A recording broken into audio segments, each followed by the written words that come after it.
15 અને 25નો લસા શોધો.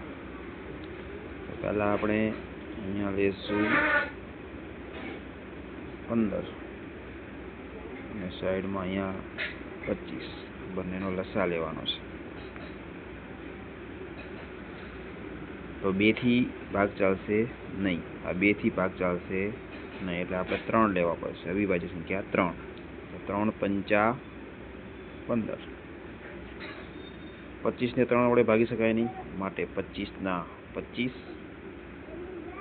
3 પછીની અવિભાજ્ય સંખ્યા છે એ 5, માટે આપણે લઈશું 5 એકા 5, 5 એકા 5, પાયો પાયો 25. ફરીથી પાછું 5 લઈશું આપણે. 5 એકા 5, 1 ના 1.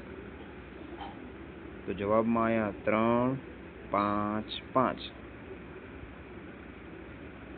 3 5 5, એટલે જવાબમાં આવશે 3 × 5 × 5.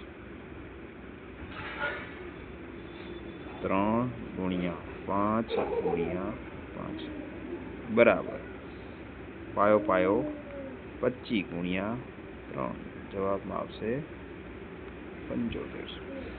એટલે આ રીતે 15 અને 25નો લસા લઘુત્તમ સામાન્ય અવયવી 75 થશે. 75 થશે.